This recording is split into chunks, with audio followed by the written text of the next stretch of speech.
Good morning, Neil Sean here in the very heart of London. As ever, thank you so much for joining me on this day. As you know, I love looking back, and I'm glad you do too.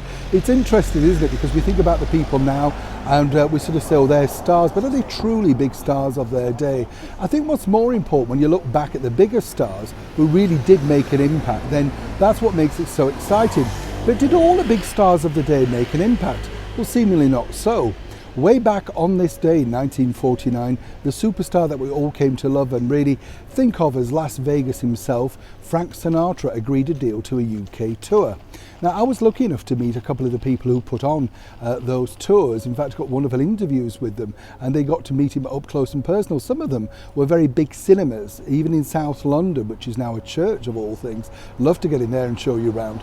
But what was interesting was Frank was on a bit of a decline at this particular period, and what really was happening was he was trying to, get some money because he was in the throes of a fantastic romance with the beauty, the MGM star Ava Gardner.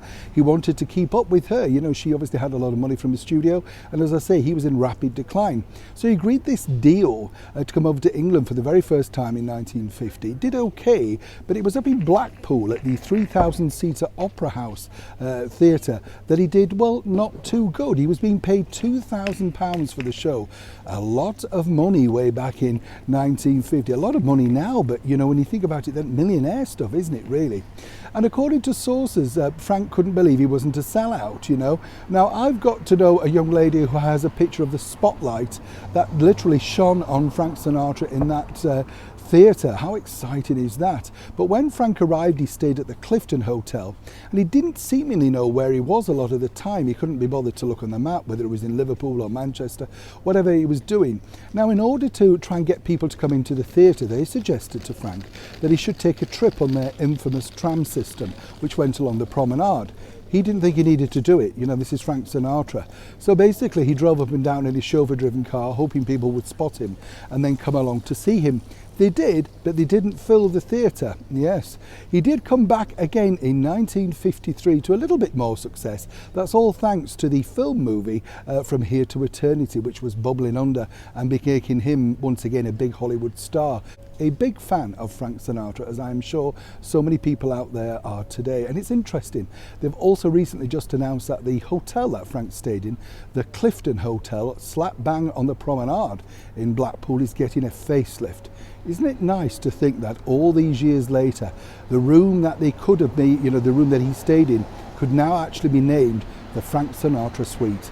I think that's a marketing thing, don't you? However, what else happened on this day? In 1939, the very first televised baseball game was played between the Brooklyn Dodgers and the Cincinnati Reds on WXBS in New York. Were you there? Did you watch it? On this day, 1978, the number one hit was none other than a film that we spoke about recently, but was really cranking up around the world. Oh yes, if you loved your summer nights and found that you're the one that I want, then of course you also wanted Grease. And Grease was the number one single by Frankie Valli. Of course, he appeared in the movie as Teen Angel. The track itself just really is still as fresh today as it was all those years ago. And as I often say on the show, just the opening bars of Grease just makes any party get off with a bang. Now, if you were looking for some movie-wise on this day, 1951, perhaps you could have gone along to see the film with music by George Gershwin, directed by Vincente Minnelli, the former husband of Judy Garland and father of Liza Minnelli. It starred Gene Kelly and Leslie Caron, and it premiered on this day in London.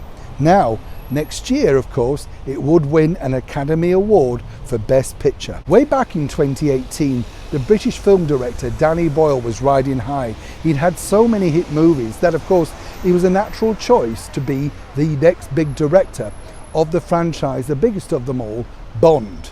And, of course, he was very flattered. Things got off to a very healthy start, but sadly for Danny, everything fell apart due to creative differences. I did ask him if he regretted it, and he did.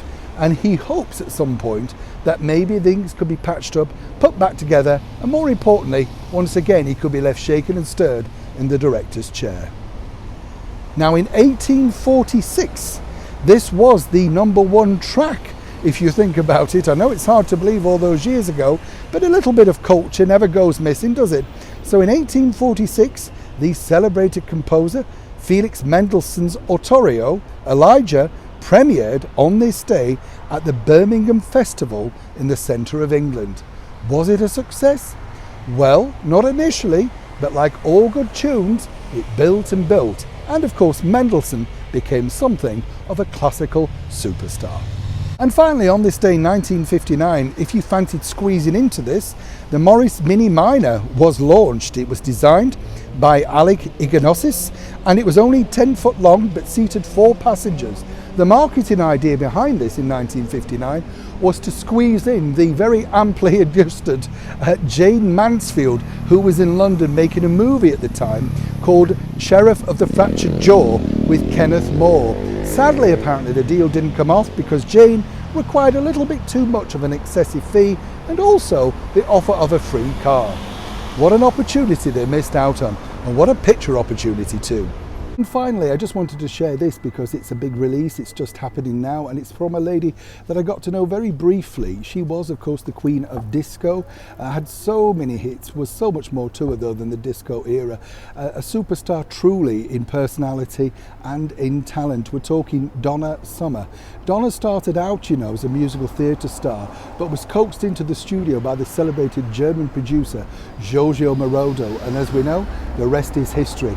I Feel Love, Love to Love You Baby, The Deep, I Remember Yesterday, all of those big hits just keep on coming and coming. And now they've decided to release the 40th anniversary of this album. Now I don't know about you, I quite like when they re-release albums because it sort of gets you to revisit them. It was produced also by the legendary Quincy Jones, big hit from that, Love Is in Control, Finger on the Trigger. Do you remember that one? And as I say, sadly we lost Donna a few years ago now. What a talent though, truly, what a talent.